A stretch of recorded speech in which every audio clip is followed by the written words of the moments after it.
அவ்வளவு கடனை வாங்கி வச்சுக்கிட்டு அந்த கடன் சுமையும் உயர்த்தி வச்சிருக்கிறார். எவ்வளோ? 5-6 லட்சம் கோடி. இத்தனை லட்சம் கோடியை வாங்கிக்கிட்டு எத்தனை பிரச்சனைகளை சால்வ் பண்ணியிருக்கலாம். அட்லீஸ்ட் நம்ம இளைஞர்களோட அந்த கல்வி கடன் அதை ரத்து செஞ்சிருக்கலாம். சரி, இப்போ நம்ம விக்கிரவாண்டி மாநாட்டுக்கு போவோம். அந்த மாநாட்டில் நான் என்ன சொன்னேன்? நம்மளுடைய அரசியல் எதிரி யாரு? திமுக. நம்மளுடைய கொள்கை எதிரி யாரு? பாஜக. அன்னையிலேருந்து இன்னி வரைக்கும் அந்த ஸ்டாண்டில் ஏதாவது மாறணுமா? இல்லையே. இந்து முஸ்லீம் கிறிஸ்தவர்கள் எல்லாம் அவங்கவுங்க வழிபாட்டு முறையிலையும் வாழ்க்கை முறையிலையும் மட்டும்தான். ஆனால் தமிழ்நாடுன்னு வந்துட்டா, ஒற்றுமையை காட்டணும்னு வந்துட்டா, நம்ம கிட்ட யாரும் வாலாட்டவே முடியாது, நம்மளோட நல்லிணக்கத்தை யாரும் நாசம் பண்ணவே முடியாது. சொன்னமா இல்லையா? அன்னிலேருந்து இன்னி வரைக்கும் அந்த ஸ்டாண்டில் ஏதாவது மாறணுமா? 1 இன்ச்சு கூட மாறலையே.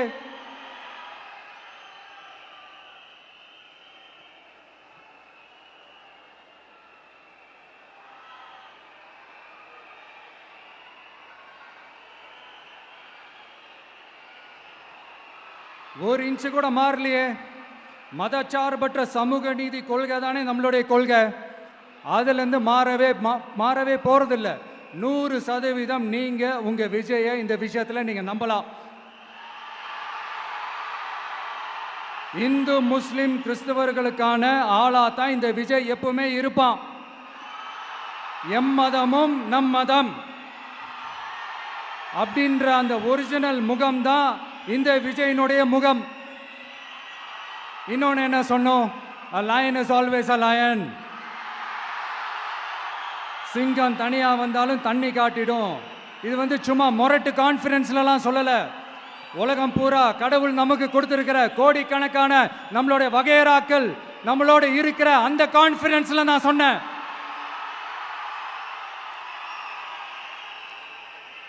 அதனால இந்த விஜய்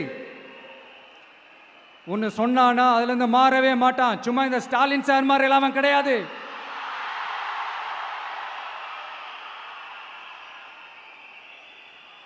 இந்த சிறுபான்மை சகோதரர்களுடைய ஓட்டு வாங்கிறதுக்காக ஒரு பக்கம் கோடி கோடியா செலவு பண்ணி தமிழ்நாட்டு காங்கிரஸை தூக்கி பைக்குள்ள போட்டுக்க வேண்டியது, இன்னொரு பக்கம் கட்சியை காப்பாற்றிக்கணுங்கிறதுக்காக பாஜகவோட மறைமுக கூட்டணியில் இருக்க வேண்டியது, ஒரு பக்கம் கதர் வேஷம் போட வேண்டியது, இன்னொரு பக்கம் காவி வேஷம் போட வேண்டியது. நான் முன்னாடியே சொன்ன மாதிரி திமுகவுக்கும் பாஜகவுக்கும் ஒரு அண்டர் கிரவுண்ட் டீலிங் இருக்குது. எப்போ சொன்னேன்?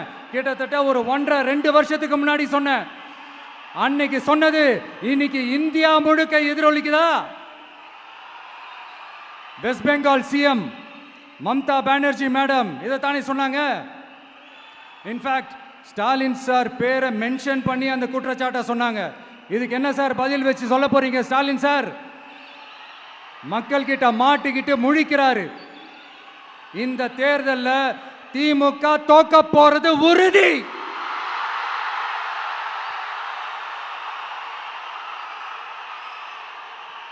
தோத்துட்டு அந்த ஆஃப்டர் எலெக்ஷன்ஸ் அந்த எஃபெக்ட் என்னவா இருக்கும்னு இப்பவே சொல்றேன். கட்சியை காப்பாத்திக்கணும்ல, ஏகப்பட்ட கேஸ்லாம் இருக்குதுல்ல, லஞ்ச கேஸு, ஊழல் கேஸு, திருட்டு கேஸு, அவங்க குடும்பத்து மேலே, மினிஸ்டர்ஸ் மேலே எல்லாத்தையும் காப்பாற்றிக்கணும்ல. போய் மோடி அவர்கள் காலையும் அமித்ஷா அவர்கள் காலையும் திமுக விழுதா இல்லையான்னு பாருங்க. அன்னைக்கு தெரியும் மக்களே, சிறுபான்மை சகோதரர்களே, அன்னைக்கு தெரியும் இந்த திமுகவோட மொத்த சாயமும் வெளுக்க போகுது. அது மட்டுமா, பாஜகவோட முதல் அடிமை யாருன்னு போட்டி வேற. நீயா நானா, நானா நீயா, யாருக்கு யாருக்கும்? இந்த திமுகவுக்கும் மற்றும் பலருக்கும். அதனால சிறுபான்மை சகோதரர்களோட இந்த விஜய் கூடவே நிப்பான் நிப்பான் நிப்பான். அதுல எந்த மாற்று கருத்துமே கிடையாது.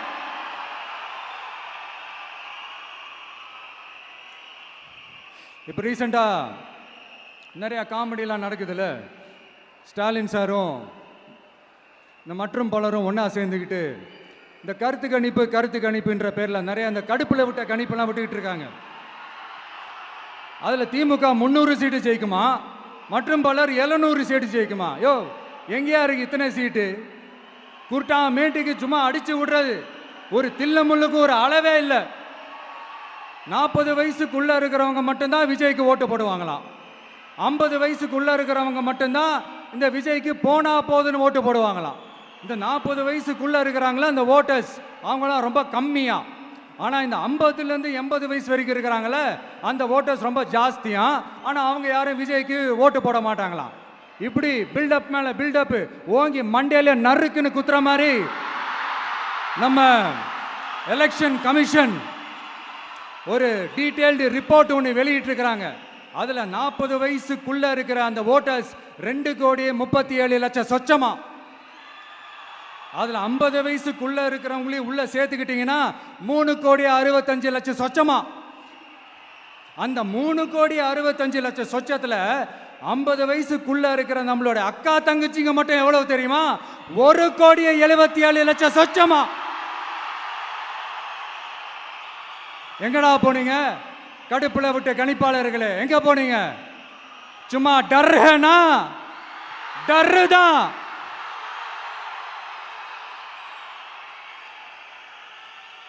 இந்த கடுப்புல விட்ட கணிப்பாளர்களுக்கு ஒரே ஒரு கேள்வி. இந்த 60 வயசு மேல இருக்கிறவங்க, இந்த 70 80 வயசுல இருக்கிற என்னுடைய அம்மா பாட்டி அப்பா தாத்தா இவங்க எல்லாரும் நம்ம வீட்டு புள்ள விஜய், நம்ம வீட்டு புள்ள விஜி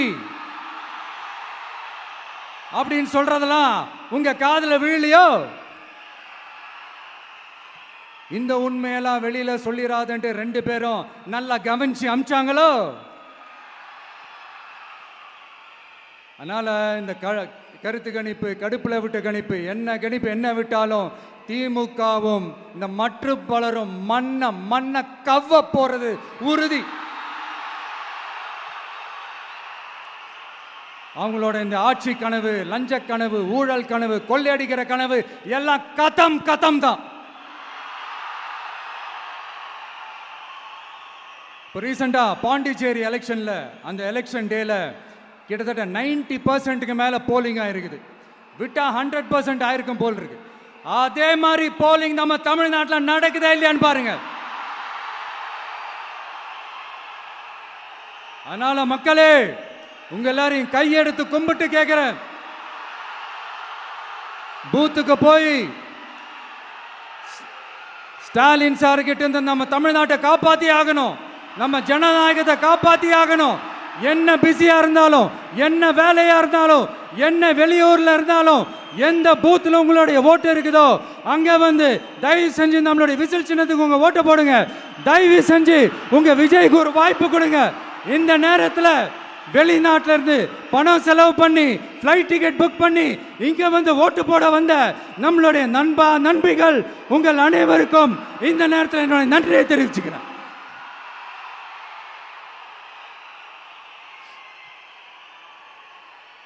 அடுத்து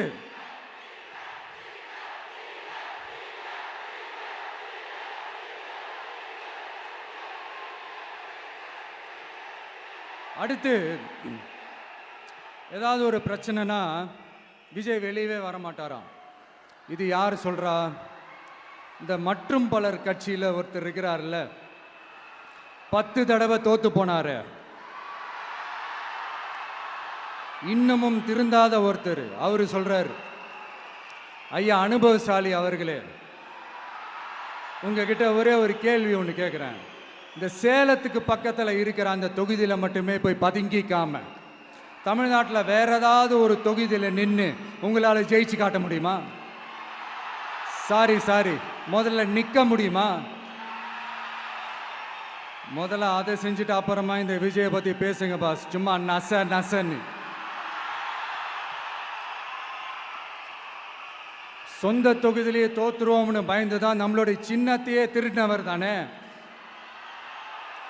அதனால தான் நம்மளோட மன்றத்தில் பல வருஷமாக பயணிச்ச நம் ஒரு சுயேட்சை வேட்பாளரோட சின்னத்தை நம்மளோட தான் அரவணைச்சி ஆதரிக்கிறோம்.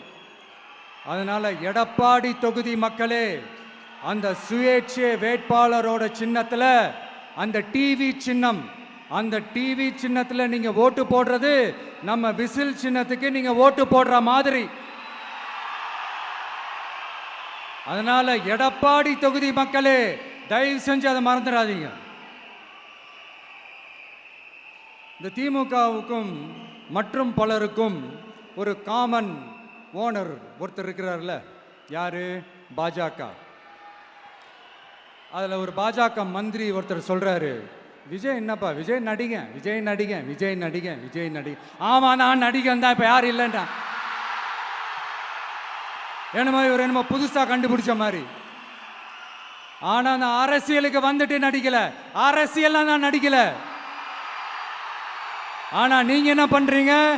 அரசியல்ல இருந்துகிட்டே நாடகம் மேல நாடகம் போடுறீங்களே, அப்ப உங்க எல்லாரையும் நாடக நடிகர்கள்னு சொல்லாமா? ஒன்றிய அரசோட பவரை கையில் வச்சுக்கிட்டு திமுகவோட ஒரு நாடகம் மற்றும் பலரோட ஒரு நாடகம், அப்ப உங்க எல்லாரையும் ஒரு டேஞ்சரான நாடக கம்பெனின்னு சொல்லாமா? இந்த பாஜகவோட சரண்டராகி இருக்கிறதோட மட்டும் இல்லாம இந்த ஊழல்லையே ஊறி போய் இருக்கிற இந்த 2 பேரும் நமக்கு வேணாமுங்க. புதுசா ஃப்ரெஷ்ஷா ஒரு நல்லாட்சி கொடுக்கக்கூடிய, ஒரு மாற்றத்தை கொடுக்கக்கூடிய நம்மளுடைய டிவிகேவை நாம எல்லாருமா சேர்ந்து கொண்டு வருவோம், நாம எல்லாருமா சேர்ந்து கொண்டாடுவோம். இது ஒரு மாற்றத்திற்கான ஒரு தேர்தல். சும்மா மாத்தி ஓட்டு போட்டுக்கிறதுக்கு பேர் மாற்றம் கிடையாது. புதுசா ஃப்ரெஷ்ஷா ஒருத்தவங்களை கொண்டு வர்றதுக்கு பேர் தான் அந்த மாற்றம். இந்த போகி பண்டிகை அன்னைக்கு வீட்டில் இருக்கிற வீணா போனதையெல்லாம் தூக்கி வீசி எறிவோம் தெரியுமா? அந்த மாதிரி இந்த தேர்தலில் 75 வருஷ பவள விழா பாப்பாவையும் 55 வருஷ பல்லாங்குழி பாப்பாவையும் தூக்கி வீசி எறிவோமா? ஒரு நியூ கவர்னன்ஸ், ஒரு குட் கவர்னன்ஸ் ஒன்று கொண்டு வரலாமா? நீங்க இந்த திமுகவுக்கு ஓட்டு போடுறது, மற்றும் பலருக்கு ஓட்டு போடுறது, பாஜகவுக்கு ஓட்டு போடுறது, யாருக்கு ஓட்டு போட்டாலும் சுத்தி நீங்க பாஜகவுக்கு ஓட்டு போடுற மாதிரி தான். ஒட்டுமொத்த தமிழ்நாட்டு மக்களுக்கும் எதிரான ஓட்டு. நீங்க ஒன்று கவனிச்சிங்களா? ஒட்டுமொத்தமா எல்லாருமா சேர்ந்து ஒருத்தனை எதிர்க்கிறாங்க. அதுக்கு என்ன காரணம்? ஏன் இப்படி எதிர்க்கணும்? இப்போ அவங்கவுங்க ஒரு தனித்தனி கூட்டணியில் இருந்தாங்கன்னா அவங்களுக்கு ஆப்போசிட்ல இருக்கிறவங்கள எதிர்ப்பாங்க. ஆனால் ஒட்டுமொத்தமா எல்லாருமா சேர்ந்து ஒருத்தனை எதிர்க்கிறாங்க. அதுக்கு என்ன காரணம்? ஒட்டுமொத்தமா எல்லாருமா சேர்ந்து ஒரே கூட்டணியில் இருக்கிறாங்க. என்ன தப்பு பண்ணிட்டான் இந்த விஜய்? மக்களுக்காக அரசியலுக்கு வந்தது ஒரு தப்பா? நல்லாட்சி கொடுக்கணும்னு நினைச்சது தப்பா? ஊழலை செய்யக்கூடாதுன்னு நினைச்சது தப்பா? லஞ்சமே வாங்கக்கூடாதுன்னு நினைச்சது தப்பா? பெண்களுக்கு பாதுகாப்பு ஒழுங்கா இருக்கணும்னு நினைச்சது தப்பா? போதைப் பொருள் கலாச்சாரத்தை ஒழிக்கணும்னு நினைச்சது தப்பா? சட்டம் ஒழுங்கை சரி செய்யணும்னு நினைச்சது தப்பா? விவசாயிகள் நல்லா இருக்கணும், மீனவர்கள் நல்லா இருக்கணும், உழைக்கிற மக்கள் எல்லாரும் நல்லா இருக்கணும்னு நினைச்சது தப்பா? ஆனா மக்களே நல்லா இருப்போம், எல்லாரும் நல்லா இருப்போம். எப்படி நல்லா இருப்போம்? எல்லாரும் நல்லா இருப்போம்.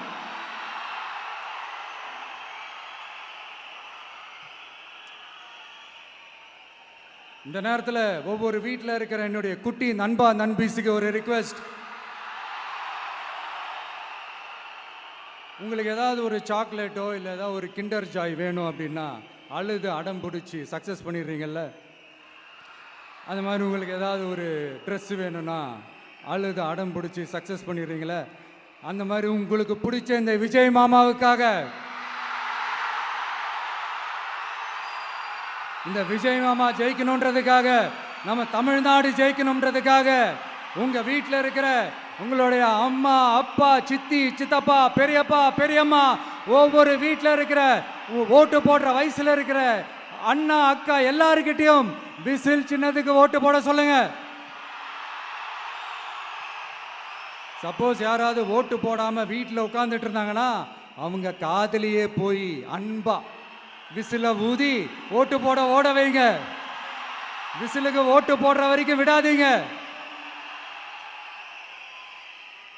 இப்படிதான் இருக்க போது இந்த தேர்தல். இந்த கூட்டணி கணக்கெல்லாம் தூள் ஆயிடுச்சு. இந்த அரித்மேட்டிக்ஸ் மேத்தமேட்டிக்ஸ் எல்லாம் தூள் தூள் ஆயிடுச்சு. அடுத்து இந்த ஓட்டுக்கு காசு கொடுத்து இந்த சத்தியம் வாங்குறது எல்லாம் பொய் சத்தியம், பொய்யர்கள் வாங்குற சத்தியம், அதெல்லாம் நம்பாதீங்க. அடுத்து இந்த பாஜக வந்துடும், இந்த பூச்சாண்டி வேலையெல்லாம் சுத்தமாக எடுபடாது. இந்த பாசிச சக்திகள்லாம் சுத்தமாக எடுபடாது. மக்கள் ஆல்ரெடி டிசைட் பண்ணிட்டாங்க, இந்த திமுகவும் வேணாம், மற்றும் பலரும் வேணாம், முக்கியமாக இந்த பாஜக வேணவே வேணாம், ஆல்ரெடி டிசைடட். அதனால இந்த சர்வே கிர்வே எதையும் நம்பாதீங்க. மலையாய் உயர்ந்து நிற்கிற நம்ம மக்கள் மிகப்பெரிய விசில் அலையா இருக்க போற இந்த எலெக்ஷன், வாகை சூடும் வரலாறு திரும்ப போற இந்த எலெக்ஷன்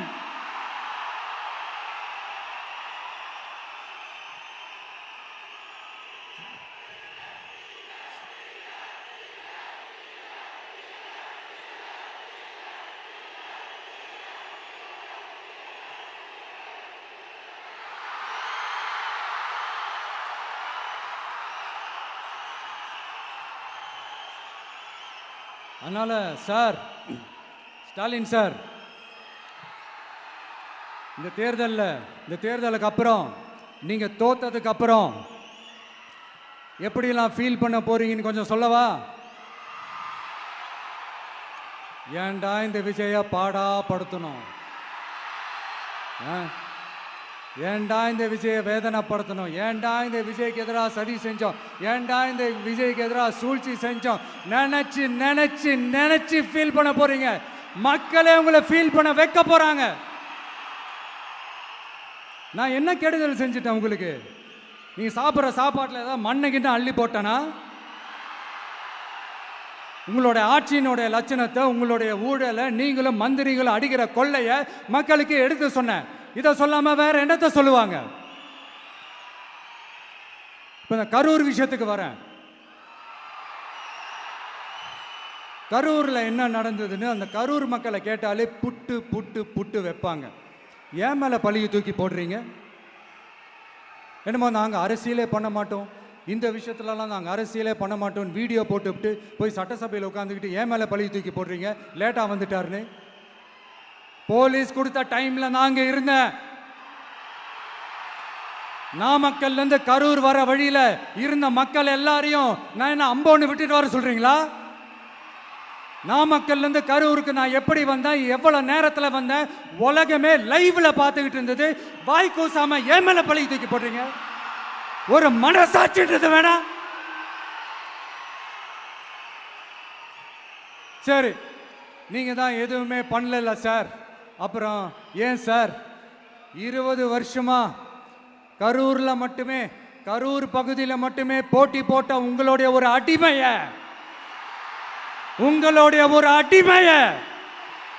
ஏன் கோயம்புத்தூர் வரைக்கும் ஓட வச்சீங்க?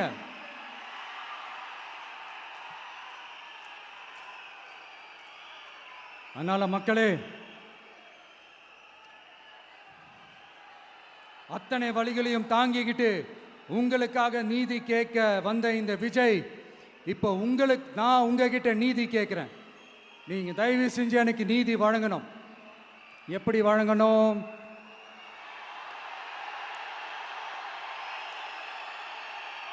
நாள் நினைக்கு ஏப்ரல் 23ஆம் தேதி சும்மா காலங்காத்தால பக்காவா ரெடி ஆயிட்டு ஓட்டர் ஐடி கார்டை கையில எடுத்துக்கிட்டு வீட்டில் இருக்கிற சாமியெல்லாம் நல்லா கும்பிட்டுட்டு உங்க பக்கத்து வீட்டுக்காரங்க, ஏத்து வீட்டுக்காரங்க, அங்கிள் ஆண்டி எல்லாரையும் சந்தோஷமா கூட்டிட்டு முதல்ல பூத்துல போய் நின்று அந்த விசில் சின்னத்துக்கு நேரா இருக்கிற அந்த பட்டனை ஒரு அழுத்துங்க. இது ஒரு தலைமுறைக்கான தேர்தல், இது உங்களுக்கான தேர்தல். அத்தனை வழிகளையும் தாங்கிக்கிட்டு உங்களுக்காக மட்டுமே வந்திருக்கிறேன், உங்களுக்காக நன்றி கடன் செலுத்துறதுக்காக மட்டுமே வந்திருக்கிறேன். ஒரு நாளும் பொய் சொல்லி உங்களை நான் ஏமாற்ற மாட்டேன். ஒரே ஒரு வாட்டி ஆசையா இருக்கு, ஒரே ஒரு வாட்டி ரிப்பீட் பண்ணிக்கிட்டுமா?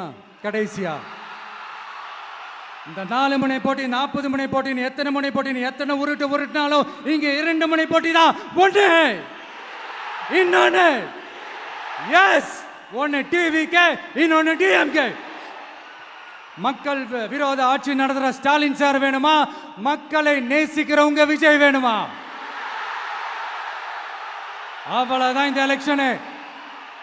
அதனால உங்க பிள்ளைக்கு, உங்க மகனுக்கு, உங்க அண்ணனுக்கு, உங்க தம்பிக்கு, உங்க விஜய்க்கு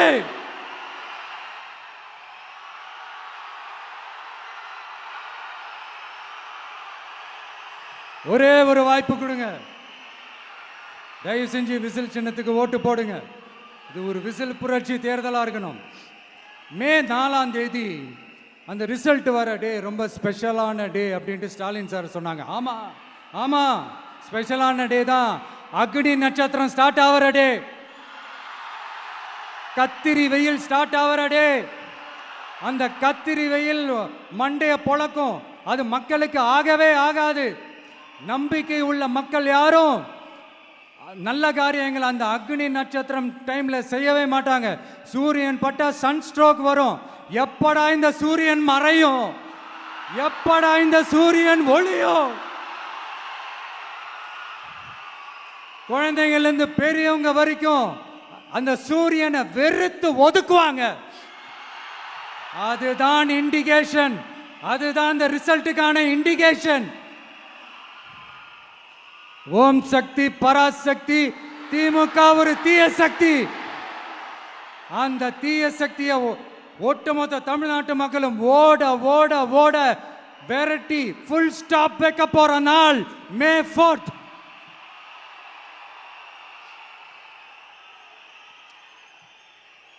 நம்ம ஆட்சிக்கு வந்த அடுத்த நிமிஷம் என்ன செய்ய போறேன்னு சொல்றேன்.